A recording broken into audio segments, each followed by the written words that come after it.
mi raza. Positivity comenzando por la casa. Saludos auditorio, yo soy Estefanova Volkavich y este es una edición extraordinaria de Boca de Pólvora. Lo más importante de una protesta, aparte de que su causa sea justa, por supuesto, es estar informada y sobre todo cuestionar de dónde está viniendo esa información y qué fines persigue. Los titulares de muchos de los medios tradicionales, llámese televisión, radio, prensa escrita, tienen los titulares escritos de una manera, digamos, muy tendenciosa. Que la gente no debe de conducirse por un castigo o por un premio. La gente debe de actuar porque siente que está bien. La gente debe de no cometer crímenes por convicción, porque siente que está bien. ¿Cómo lograr meter esa convicción en nuestra sociedad? También tenemos que concentrarnos en una campaña que haga que la gente cambie su manera de pensar. Se puede desde dos bastiones, desde la casa y desde la escuela. Cada quien debe de empezar a hacer una reflexión a solas. Nadie se tiene que enterar de qué estoy haciendo yo y si alguna vez he contribuido. Tenemos que empezar a combatirlo desde el núcleo familiar, la familia del tipo que sea, ¿no? Porque no hay un solo tipo de familia. Entonces tú debes de estar muy consciente de que si tú a tus jóvenes, a tus hijos, a tus alumnos les enseñas cierto comportamiento, pues ellos van a sentir que estás bien porque tú eres su figura de autoridad. Por ejemplo, si tú vas caminando en la calle y vas con tus sobrinos, vas con tus hijos o estás con tus alumnos, en mi caso, y denostas a una mujer por la manera en la que va vestida o por su comportamiento sexual, ¿qué van a hacer los jóvenes o los niños? Pues cuando llegue una situación similar, van a hacer lo mismo. Si tú como profesor prefieres a las mujeres que a los hombres por el hecho de ser mujeres, ellos van a sentir que está bien, y cuando tengan una posición de autoridad, eso está bien. O al revés, si tú tienes a tu cargo a dos personas que son como tus hijos y tú le das más libertades a uno que a otro, o más quehaceres a uno que a otro por su género, pues ellos lo van a repetir cuando tengan sus propios hijos o cuando tengan a alguien a su cuidado. Hay que hacer una profunda reflexión, ¿no? Porque de nada sirve que hayan hecho el paro el 9 y te uniste nada más ese día y al siguiente día, digamos, tú como mujer ayudas a otra mujer porque le tienes miedo, porque sientes que es más lista o porque sientes que le gusta más a los muchachos. Eso hay que trabajarlo, es cuestión de manejar emociones. Uno lo tiene que gestionar, esa es obligación de cada quien. Y de este tipo de misoginia, porque también es un tipo de misoginia que se da como muy en micro a veces, nadie está hablando y también hay que combatirla. Si tú como mujer le haces bullying a otra mujer, porque en el fondo es una especie de envidia, pues es una especie de misoginia. Entonces hay que ser muy sincero con uno mismo. Si tú en tu trabajo prefieres a un líder por el hecho de que es hombre o de que es mujer y no por sus atributos de líder, pues también estás haciendo lo mismo. Son cosas como más en pequeñito, difíciles de medir, difíciles de comprobar, pero que existen.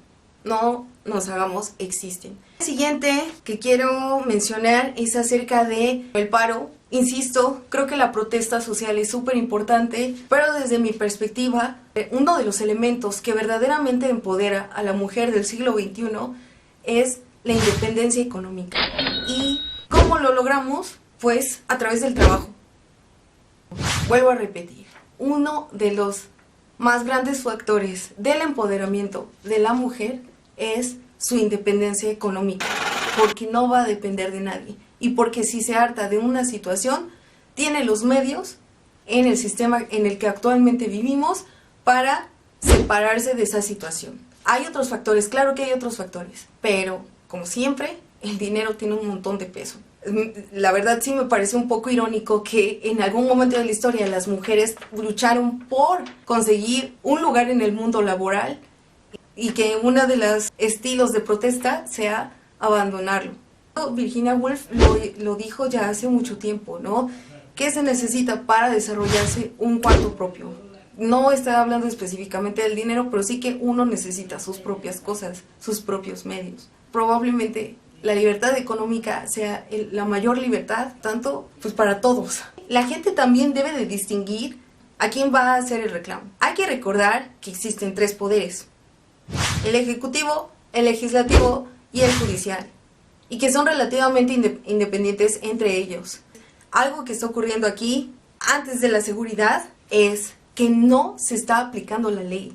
¿Y eso a quién le toca? Pues a las fiscalías, a los ministerios. ¿Por qué estas personas no están aplicando la ley? ¿Cómo logramos hacer que sí la apliquen? ¿Quién los vigila? ¿Quién los elige? Eso es a lo que tenemos que estar súper pendientes. También, ¿quién hace las leyes? Los legisladores. ¿Quién elige a los legisladores? Pues nosotros en las elecciones. Y por mucho tiempo la gente ha encontrado súper fácil sacudirse la obligación de elegir a sus mandatarios diciendo que todos son iguales. No, echar culpas es bien sencillo, pero aceptar que uno tiene la culpa o aceptar que uno tuvo que ver, híjole, eso sí está más canijo. Y también ya va siendo hora de que nos hagamos responsables de nuestra parte. Entonces, así como estamos exigiendo, así también hay que saber a quién se le debe de reclamar y estar vigilando con esos bríos que la gente dejó de ir a trabajar el 9, con esos bríos hay que seguir vigilando. Y aunado todo lo anterior y nuevamente a título de un canal que se dedica a la lengua y a la literatura, pues te voy a recomendar que leas. Lee mucha historia, cuestiona las fuentes, compara, lee. Quizá en la historia encuentres por qué a algunos no les parece esta cuestión de la protesta violenta. Ya nos lo enseñó la historia alguna vez con Rosa Parks. Cuando la gente afroamericana empezó a luchar por sus derechos, uno de los ejemplos de los que se pudo, digamos, enganchar para que la gente volteara a ver esto fue el caso de Rosa Parks. ¿Qué pasó con Rosa Parks? Ella era una persona, obviamente afroamericana, que un día común y corriente iba en el camión. Ustedes recordarán que antes los autobuses también estaban divididos con respecto a las razas. El conductor le dijo a Rosa que se tenía que cambiar de lugar porque unas personas caucásicas iban a ocupar ese lugar. Y Rosa dijo que no y que le hicieran como quisieran. Entonces el chofer le dijo, pues voy a llamar a la policía, y Rosa le dijo, llámala que aquí te espero. Entonces la llamó, la policía llegó y se la llevó. ¿Por qué pudieron usar a Rosa Parks como uno de los emblemas de la lucha por los derechos de los afroamericanos? Y aquí viene lo bueno. Ya había gente que se había resistido a cambiarse de lugar en una situación muy similar. ¿Pero por qué no los pudieron agarrar como emblema? Pues porque se resistieron con violencia. Y algo que deben de tener muy en cuenta es que tú puedes tener la razón, pero si reaccionas con violencia o si dices la primera mala palabra, para mucha gente ya perdiste credibilidad, aunque tengas la razón. Las protestas deben de llevar mucho colmillo, y que si te unes a ella, también estés vigilando eso. Que una protesta sirva para que tú ganes adeptos y convenzas a la gente de tu causa, en vez de alejarlos. Te opino que lo que está ocurriendo acerca de los feminicidios, claro que es por el machismo, pero tiene que ver con la descomposición social. ¿Y cuáles son los principales factores de la descomposición social? La pobreza tan desesperante en la que hemos caído.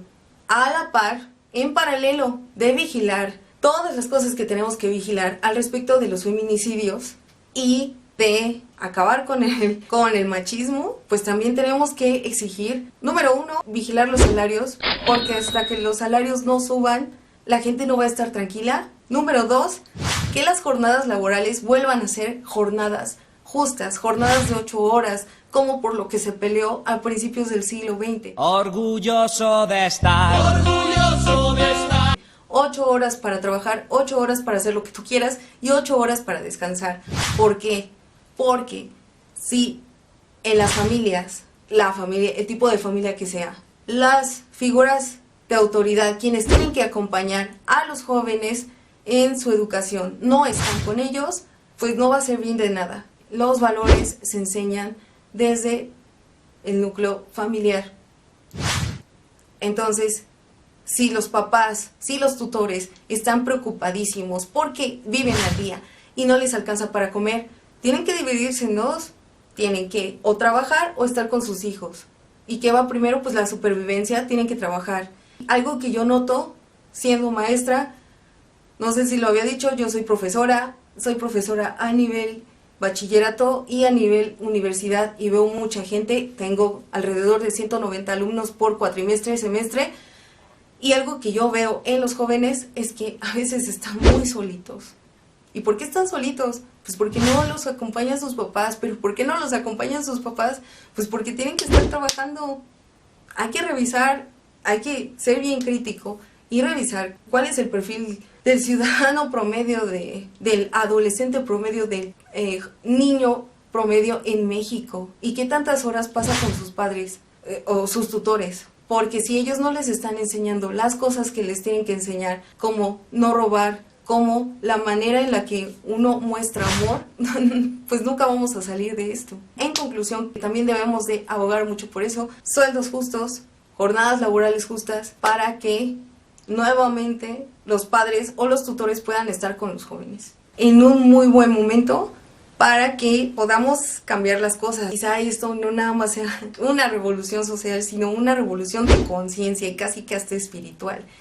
El último punto que quisiera señalar con respecto a las protestas recientes es que de repente bien quisieran pintar que se ha protestado porque de la noche a la mañana las cosas estuvieron muy mal. Yo no digo que esto sea miel sobre hojuelas, porque una de las principales razones por las que se pudo protestar simplemente es porque ahora se puede. Mucha de la gente que está diciendo que hay represión, resulta que ya nadie se acuerda de la ley Mordaza. Entiendo que la gente muy joven no la recuerde, pero ¿y los que somos más grandes? Resulta que nadie se acuerda que hace 7 años fue cuando entró la ley Mordaza y protestar con consignas significaba cárcel. Pues yo diría que también la gente es canija, ¿no? Hay que reconocer las cosas. Esto no es para obligarlos a pensar como yo, pero sí consideren mis palabras. Y muchísimas gracias, auditorio. Yo soy Estefanova Vukavich. Carpe diem.